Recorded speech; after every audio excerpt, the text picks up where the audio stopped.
Do you ever feel tired of this existence? Do you sometimes feel like there is an unbearable weight to bear, as if the world is too much to bear? Or do you wonder what the point of it all is, especially in the most difficult moments? Marcus Aurelius, emperor and Stoic philosopher, offers answers that can help overcome these moments. Through his teachings, you can discover how to face difficulties with strength and dignity, living with greater awareness and resilience. Every day can seem like a devastating challenge, especially when the weight of physical and mental fatigue is combined with the feeling of being overwhelmed by events. It is a common condition that affects everyone regardless of age, gender, or role in society. But there are examples that inspire, figures who, despite the difficulties, have been able to find a way to live with integrity and meaning. Marcus Aurelius, Roman emperor and Stoic philosopher, lived in an era marked by wars, epidemics, and personal conflicts.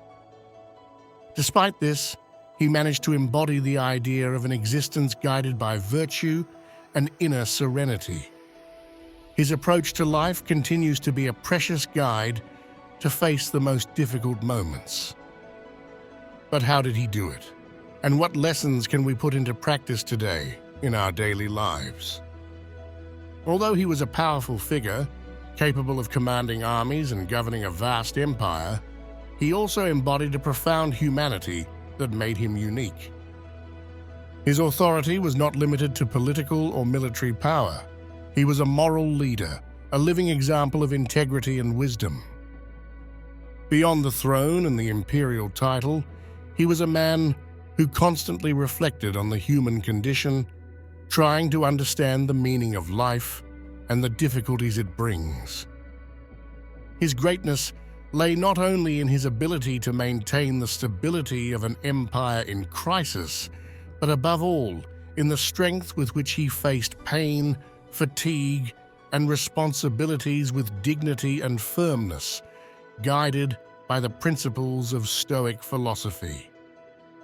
According to historical sources, he had 13 children from his marriage to Faustina Minor, and most of them died at a young age or as adolescents, victims of common diseases at the time, such as infections or complications related to the Antonine Plague, which devastated the Roman world.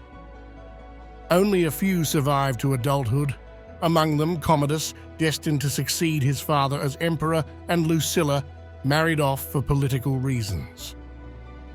Although he does not openly describe this pain in his meditations, it is clear that the loss of his children represented one of the most difficult trials for him to face, a constant reminder of the fragility of human existence. But that was not all. His existence was a succession of very hard trials that would have bent anyone. He was betrayed by people close to him, friends and collaborators in whom he had placed his trust, a blow that undermined his personal security and that of the empire.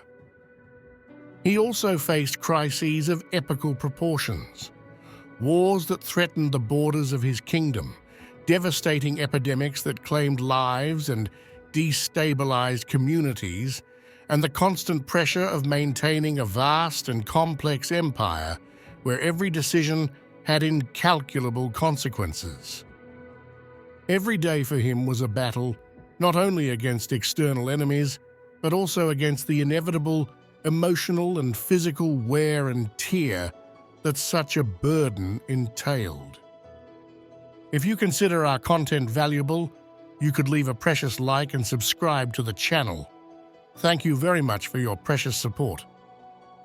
A central teaching of his thought concerns living in harmony with nature. For him, accepting what happens without fighting needlessly against what you cannot control was the key to maintaining balance. This does not mean giving up, but recognizing the limits of one's possibilities and focusing energy on what really matters. Just as a tree grows toward the sky, braving storms and weather without abandoning its nature, so each person, according to his teaching, has the duty to fulfill his role with virtue and integrity. Stoic philosophy clearly distinguishes between what is under individual control and what is not. This awareness not only helps reduce anxiety, but also allows you to face adversity with greater serenity. Marcus Aurelius viewed difficulties not as enemies, but as opportunities to demonstrate courage and develop inner strength. For example, in his writings, he urged people not to be defined by external circumstances, but by their reactions to them. Adversity, he wrote, is merely a test to see if your spirit is up to the challenge. Another fundamental aspect of his vision is the relationship with material goods. Despite having access to immense wealth and privileges, he did not attribute a determining value to these things. He viewed material goods as useful, but not indispensable tools. He compared the immoderate desire for riches to the wind, something transitory and unstable. The only true wealth, he believed, lies in the ability to keep the mind free from superfluous desires, focusing instead on virtue and self-improvement. This message is especially relevant today, in a world often dominated by materialism. Another recurring theme in his reflections was mortality. He did not fear death, but saw it as an inevitable part of the natural cycle. There is nothing more natural than the end of life, he noted, noting that living with this awareness helps us value every moment. Mortality for him was not a condemnation, but an invitation to focus on what is essential, living with integrity and contributing to the good of others. This attitude allows us to face our deepest fears with dignity and serenity. An extraordinary element of his thinking is the ability to find beauty even in the most difficult situations. In his reflections, he reminded himself that even in the darkest of days, there is always something positive to discover. This could be a sunset, a kind gesture, or gratitude for a moment of quiet. This ability to appreciate the present, despite everything, represents one of the most powerful teachings of his philosophy and an invitation to everyone to never lose sight of the small, positive aspects of life. And then, he gave great importance to mental discipline. In moments of greatest tiredness, he forced himself to stay active. For him, physical movement and constant commitment were fundamental tools to overcome mental stasis and recover energy. He noted that every action, even the simplest, such as getting up early or completing a daily task, was a form of resistance to the internal chaos. This lesson reminds us that often the first step to overcome fatigue is simply to start, without waiting for motivation to come by itself. His life and writings remain a timeless source of inspiration. With his teachings, anyone can find concrete ways to cope with difficulties, reduce stress, and live with greater serenity. Reflecting on these teachings, a profound truth emerges.